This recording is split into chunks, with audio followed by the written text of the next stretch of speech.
Bonjour et bienvenue sur ce 10e épisode du Journal d'une agoraphobe, un podcast pour vous, anxieux, accompagnants anxieux et mesdames, messieurs les psychologues ou psychologues en devenir.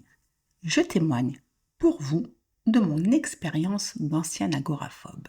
En témoignant, j'espère vous faire bénéficier de l'expérience de quelqu'un qui a essuyé un certain nombre de plâtres, genre les relations avec le corps médical, les relations avec le corps paramédical. Je ne prétends pas du tout soigner. Ce n'est ni ma formation, ni mon métier. J'espère juste que mon humble expérience apporte d'une part quelques pistes pour un certain nombre d'entre vous et qu'elle contribue à une certaine libération de la parole sur un sujet qui stigmatise bien trop de personnes. Lors de l'épisode 9, nous avons vu que ma psy aurait aimé que je prenne un traitement antidépresseur. En tant que psychologue, elle n'est pas habilitée à effectuer une ordonnance d'antidépresseur. C'est donc vers mon généraliste que je me suis tournée. Ce dernier n'a tenu compte ni de mon état d'anxiété généralisée, ni des recommandations de ma psy.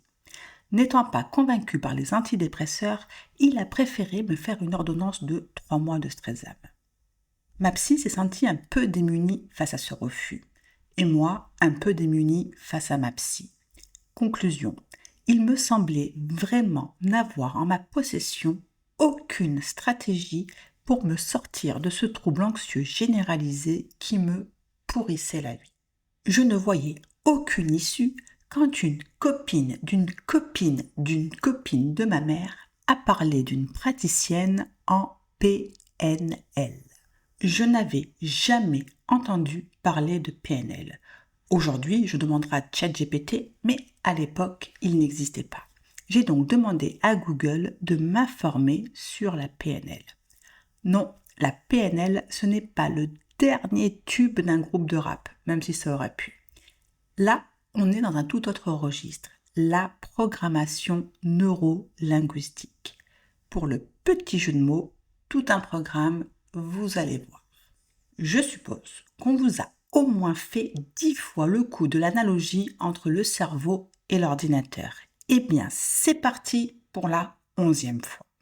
Dans ce cadre, la PNL, c'est un peu comme l'ensemble des logiciels que vous utilisez pour communiquer avec vous-même et les autres. La programmation neuro-linguistique vous permet de reprogrammer ces logiciels si, par exemple, certains bugs vous empêchent d'avancer dans la vie.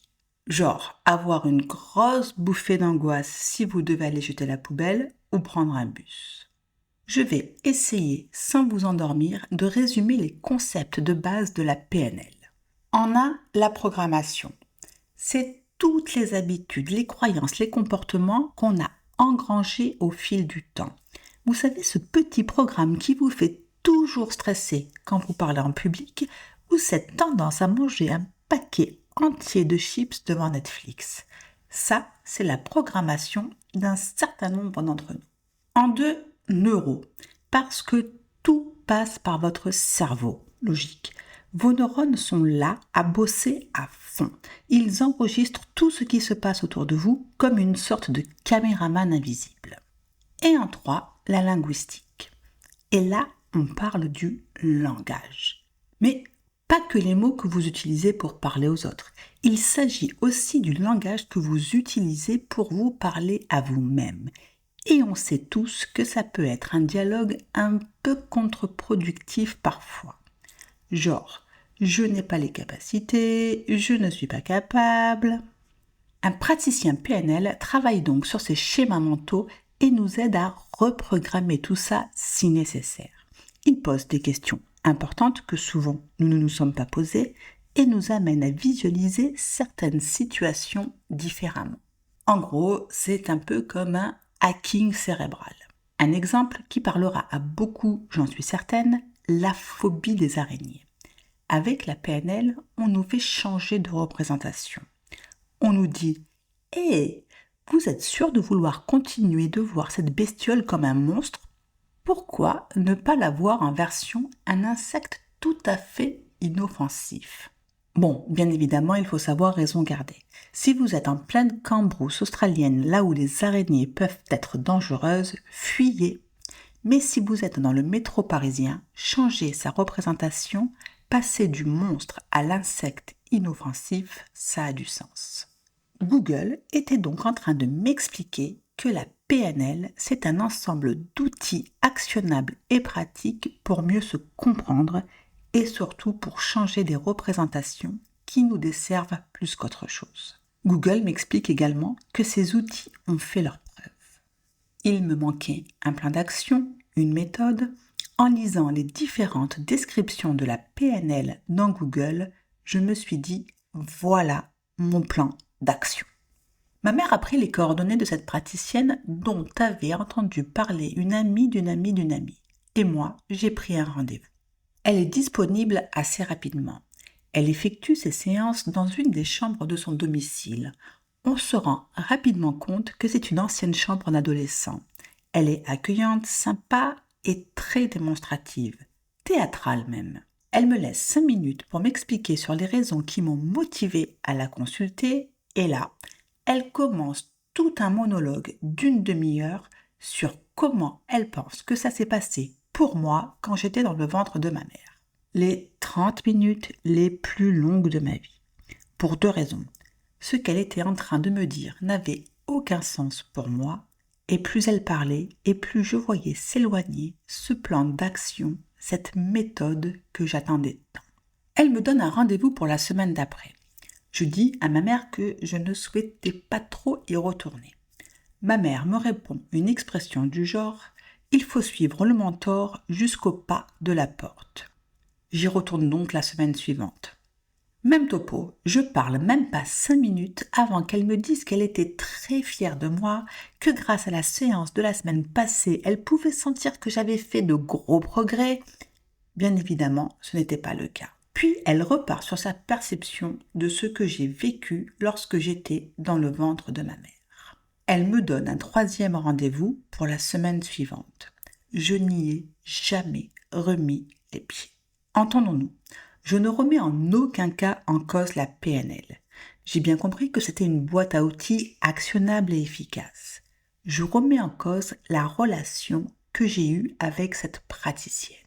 Je ne me suis pas du tout sentie écoutée ni comprise. Sa personnalité théâtrale m'a bloquée. J'ai eu l'impression que je devais la laisser parler et qu'il n'y avait aucun espace pour que je m'exprime. Finalement, elle m'embrouillait plus qu'autre chose. En tant que patient, si vous ne vous sentez pas à l'aise avec un praticien, n'hésitez pas à en parler. Parlez-en autour de vous afin d'avoir l'avis de proches qui vous connaissent et pourquoi ne pas essayer d'en parler de manière constructive avec le praticien. Il est fort à parier qu'il est en mesure de comprendre. Je dis bien de manière constructive. Il ne s'agit pas de dire « je vous trouve trop théâtral » ou « trop nul », mais plutôt de lui expliquer. Par exemple, « j'ai l'impression que dans votre cabinet, je n'ai pas d'espace de parole ». Si sa réaction n'est pas adaptée, ou si vraiment votre psychologue ou votre praticien ne vous convient pas, il faut changer. Cela ne sert à rien de s'embourber dans une situation qui ne vous convient pas et en plus, ça peut vous coûter cher. Voilà, nous avons fait un petit tour de ce qu'est la PNL. Encore une fois, je n'ai pas effectué cet épisode pour dénigrer la PNL. La PNL a fait ses preuves. Je relate cette mauvaise expérience même pas pour critiquer cette praticienne. Je fais cet épisode pour faire comprendre que nous sommes tous acteurs de notre guérison. C'est dans la relation que nous avons avec notre psy ou tout autre praticien que l'alliance thérapeutique se joue. Si vous avez le moindre doute sur cette alliance thérapeutique, n'attendez pas et réagissez immédiatement. En discutant autour de vous, en discutant avec votre praticien, et si vraiment cela ne va pas, ne culpabilisez surtout pas. C'est votre guérison qui est en jeu. Il est donc tout à fait légitime que vous souhaitiez changer de praticien. Et dans ce cas-là, n'attendez pas, passez à l'action. Chers auditeurs, c'est sur ces mots que je vous laisse, à méditer donc. Avant de se quitter, j'ai juste une petite requête. Si cet épisode vous a aidé, ou si vous aimez ce podcast, pensez à le noter et à laisser un petit commentaire. Ça m'aide énormément et ça permet à d'autres personnes qui pourraient en avoir besoin de découvrir le podcast. Et bien sûr, n'oubliez pas de vous abonner pour ne rater aucun épisode. Merci d'être là et à très bientôt.